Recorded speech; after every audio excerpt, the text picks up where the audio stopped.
باهي. مش نقول لك انا هذه اعتبرها في شكل مساج للتوانسه للجمهور الناس الكل.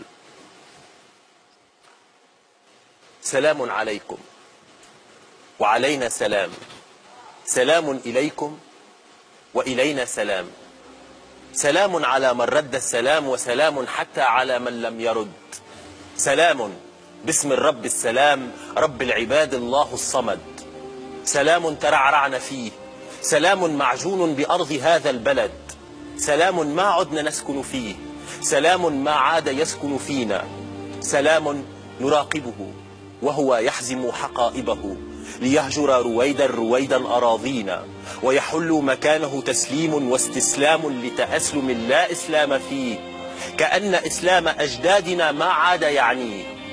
أتدرون لما يهاجر منا السلام؟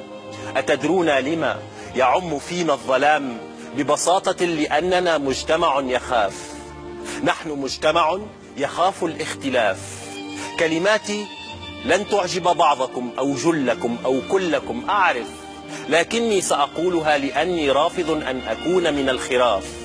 نحن مجتمع يرفض الاعتراف أنه مجتمع يعيش التخلف، نحن مجتمع يصيح بكل صفاقة ويدعي أنه حامل لفكر مختلف، نحن مجتمع يهوى التعالي من فراغ ويدعي أنه مجتمع مثقف. يا ويل ما هذا القرف، فقبول الاختلاف عندنا ليس إلا غلاف.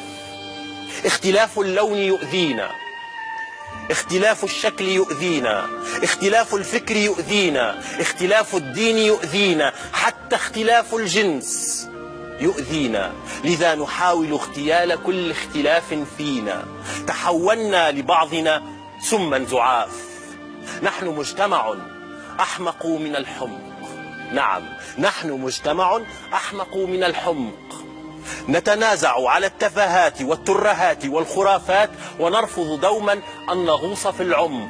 ولا أبرئ أحدا، لا مدنيين ولا ساسة، لا من يستكين لبلادة الصمت ولا من يدعي فينا القداسة، لا من يتبع الغرب كالأعمى ولا من يريد إعادة أمجاد الخلافة والنخاسة وتقطيع الأرجل من خلاف. دعونا اليوم نجرب أن نغوص فينا في أعماقنا، دعونا نجرب أن نعانق أرواحنا، دعونا نجرب أن نعانق في الأرواح اختلافاتنا. ها أنا أمامكم بلوني، بشعري، بشعري، بأطواري، بأفكاري، أنا لا أخافكم، أنا لا أخاف اختلافكم عني لأنني منكم ولأنكم مني.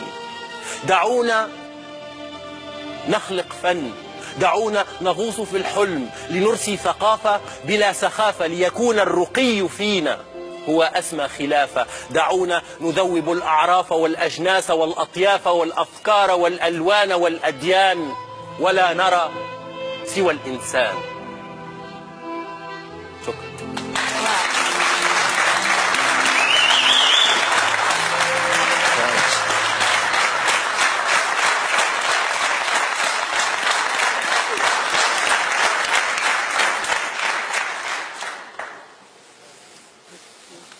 شنو تحبون يقول معناها؟ مازلتوا باش تكملوا ليميسيون؟ وزيت سيغ معناها مازال عندنا ما نقولوا معناها. بون يعطيك الصحة يا انيس، برافو معناها لو تالون تاعك ظاهر كشاعر وكسلامور.